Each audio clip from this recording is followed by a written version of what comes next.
Atenção! Vai começar agora uma teleaula de automação do curso profissionalizante. Este módulo tem um total de 20 aulas. Hoje, você vai assistir a teleaula número 16. Bons estudos!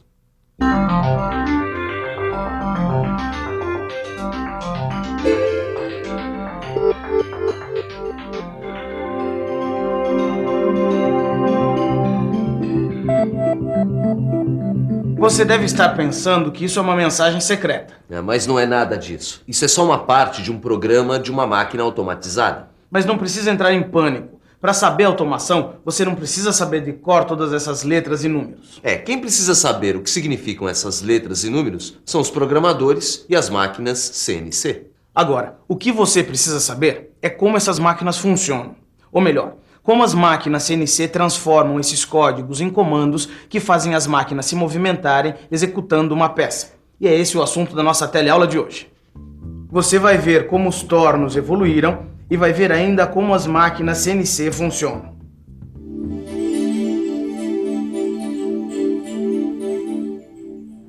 Hoje a gente começa por aqui, ao lado de um torno manual. Acompanhando a evolução do torno, vendo como o torno foi se modificando, a gente vai poder entender melhor as máquinas CNC. Por isso, a teleaula de hoje começa com uma viagem no tempo. Desde o começo dos tempos, as pessoas inventam utensílios para facilitar a vida. É só você dar uma olhada em volta.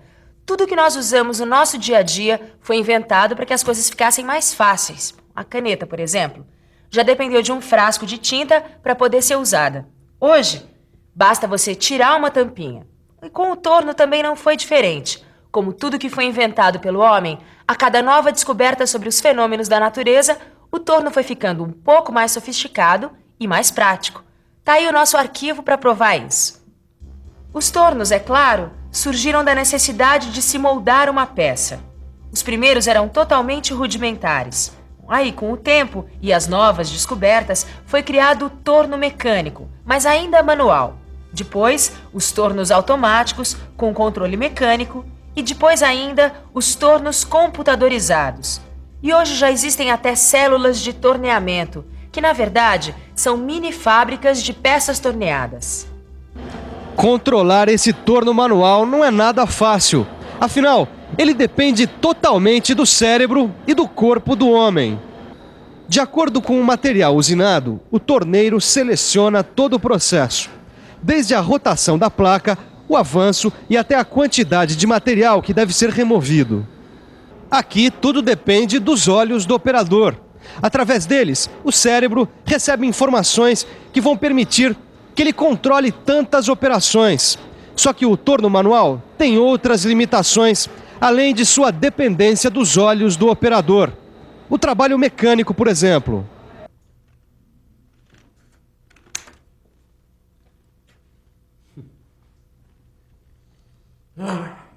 Só de ver o Torquato fazendo isso cansa, não é?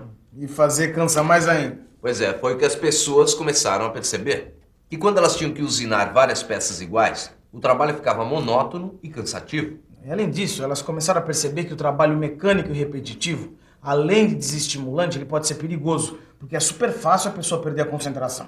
Concluindo isso, as pessoas começaram a imaginar uma máquina que pudesse funcionar sozinha. Isso parece filme de ficção científica, né? Um mundo onde os homens não fazem nada. Mas não é isso. Na verdade, o que as pessoas começaram a pesquisar foram máquinas em que o operador apenas controlasse o trabalho, corrigindo imprevistos que pudessem surgir durante o processo. Pensando em tudo isso, o próximo passo do homem foi substituir o controle manual pelo controle mecânico. E o que hoje parece ultrapassado foi um tremendo avanço. Quer ver só? O controle, que até então era totalmente manual, passou a ser realizado através de um conjunto de peças mecânicas, em que todos os componentes tinham a função de transformar a rotação do motor elétrico nos movimentos realizados pela ferramenta. Ou seja, o controle da máquina não dependia mais tanto assim do homem. Só que observando o trabalho do torneiro, as pessoas perceberam que poderiam facilitar ainda mais. Deixa que eu explico. Por favor, passa a tesoura serrilhada. Dessa vez, o problema a ser resolvido é parecido com esse. A cada novo tipo de peça, o operador tinha que parar tudo para trocar de ferramenta, o que obviamente era trabalhoso e demorado. Apesar de automática, a máquina exigia paradas para adaptação a cada novo serviço. Essas máquinas começaram a ser chamadas de máquinas rígidas, porque elas não se adaptavam às mudanças de serviço. Então as pesquisas começaram a caminhar em busca de uma máquina flexível, capaz de se adaptar facilmente a uma mudança no tipo de peça que ia ser produzida. Só que essas pesquisas ficaram sem solução até a década de 50, quando foram inventados os computadores. O computador foi usado pela primeira vez numa máquina em 1952 para automatizar uma fresadora que produzia peças de aviões e helicópteros. E desde então, os computadores usados para controlar movimentos de máquinas ganharam um nome especial: comandos numéricos computadorizados ou controles numéricos computadorizados, mas ficaram mais conhecidos pela sigla CNC. Na época em que esses computadores foram inventados, eles ainda eram muito limitados. O comando numérico, por exemplo, muitas vezes era maior que a própria máquina. Além disso, eles falhavam bastante e tinham uma capacidade de cálculo ridícula, perto dos atuais CNC. Na verdade, eles nem são mais considerados computadores, já que eles nem tinham microprocessadores. Os atuais tornos são controlados por comandos numéricos. E uma das principais vantagens dos comandos numéricos é que eles permitem uma rápida mudança na sequência de operações que a máquina vai realizar.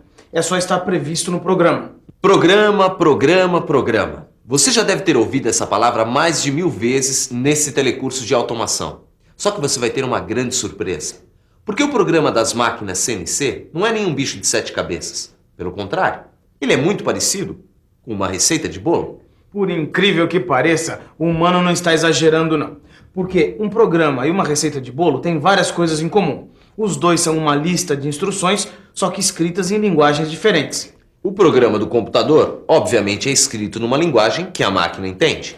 Então, assim como o cozinheiro que segue a receita do bolo, a máquina obedece às instruções desse programa. Só que agora você deve estar pensando: só que o que está escrito numa receita de bolo eu entendo. Agora esses números, por que esses números e por que números? Calma que você já vai entender. É só pensar um pouco. Vamos pensar um pouco. Um comando numérico, como você já viu, é um computador construído para controlar movimentos de máquinas. E os computadores, como você também já sabe, são máquinas elétricas. Portanto, essas máquinas só são capazes de distinguir duas situações ou estados: se existe ou não um valor de tensão elétrica. Isto é, se tem tensão, podemos indicar esse estado com o número 1. E se não tem tensão, usamos o número 0. 0 e 1. Com apenas esses dois números, nós podemos controlar as máquinas através de diferentes combinações. Agora imagine como seria escrever um programa usando apenas zeros e uns. Uma sequência interminável desses números. Meio complicado, não é? Por isso mesmo, as máquinas CNC usam uma linguagem de programação que combina letras e números. Além de possibilitar um número mais variado de combinações, essa linguagem, na verdade, são códigos que misturam a linguagem da máquina com a linguagem do ser humano. Para quem não conhece a linguagem de programação da máquina, essas letras e números parecem mensagem secreta mesmo. Só que as máquinas conhecem muito bem. E digo mais, elas não só entendem, como obedecem a essas instruções. Calma, não precisa ficar curioso que a gente vai traduzir todos esses códigos para você. O200 é o nome do programa. T05 indica para a máquina usar a ferramenta 5. G97 S1200 significa que a rotação deve ser de 1200 RPM. M3 indica para a máquina ser ligada no sentido horário. M8 liga o fluido de corte. E G0 X20.Z2 quer dizer que a ferramenta deve ser deslocada com o maior avanço disponível na máquina para o ponto de coordenadas X igual a 20 mm e Z igual a 2 mm. Agora você deve estar se perguntando, como é que a máquina fica sabendo dessas instruções? É claro que seria mais fácil conversar com a máquina, falando as instruções e ela obedecendo. E olha que o mano não tá viajando não, porque com a rapidez com que o mundo muda, esse dia até pode chegar. Pois é, enquanto comandar máquinas com a voz ainda é ficção científica, a gente tem que usar outras formas para entrada e armazenamento dos dados. Para isso, a gente usa desde um disquete até terminais. E aí, com o programa na memória, o comando numérico pode executá-lo, fazendo com que a máquina execute as instruções. Quer dizer, colocando o disquete na máquina, a gente instala o programa e o comando numérico pode seguir as instruções, fazendo a máquina funcionar. Mas como será que isso acontece? Ou melhor, como será que o comando numérico funciona? Isso fica bem fácil de entender se a gente faz uma comparação entre as máquinas CNC e um torno mecânico. O comando numérico faz exatamente a mesma coisa que faz o cérebro do operador do torno, ou seja, decidir as operações. O anel graduado pode ser comparado com os sensores e os braços e mãos do operador, mas o manípulo da máquina pode ser comparado com os servomotores. Quer dizer, fazendo todas estas trocas e agrupando os novos componentes, temos uma malha de controle numérico.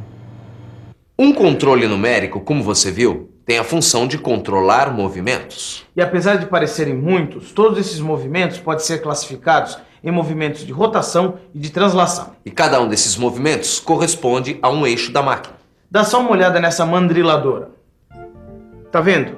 Os eixos X, Y e Z correspondem aos movimentos longitudinal, vertical e transversal.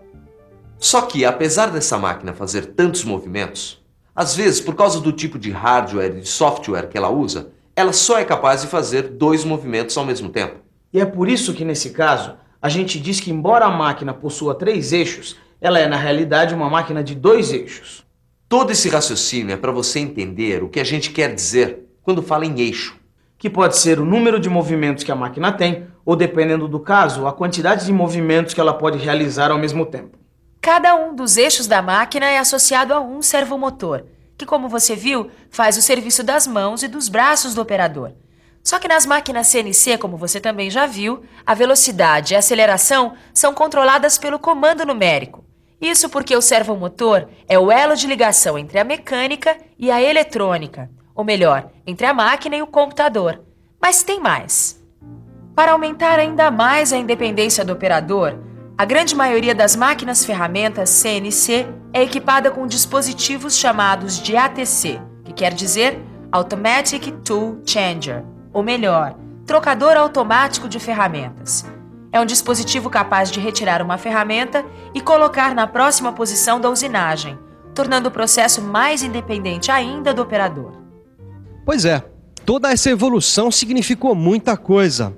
Além de simplificar processos e evitar o uso de muitas peças, a eletrônica ainda fez com que os equipamentos mecânicos fossem aprimorados. Afinal, as máquinas ficaram mais precisas e passaram a exigir cada vez mais componentes mais sofisticados. Outra coisa importante, você percebeu que as máquinas CNC não são usadas somente em tornos, mas também nas indústrias têxteis, alimentícias, de calçados, enfim, em todas as máquinas que podem ter o seu posicionamento, a sua velocidade e a sua aceleração controladas. Por isso, fique ligado, porque as máquinas CNC estão presentes em tudo que é indústria. E se você não quiser ficar para trás, o jeito é acompanhar a nossa revisão. E atenção, se liga aí que é hora da revisão. Na teleaula de hoje, você viu que as células de torneamento são mini fábricas de peças torneadas. Viu que apesar da evolução da automação, ainda é necessário desenvolver programas para controle.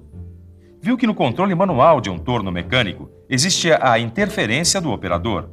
E viu ainda que os comandos numéricos computadorizados têm a função de controlar os movimentos das máquinas. Agora é com você. Bons estudos e até a próxima.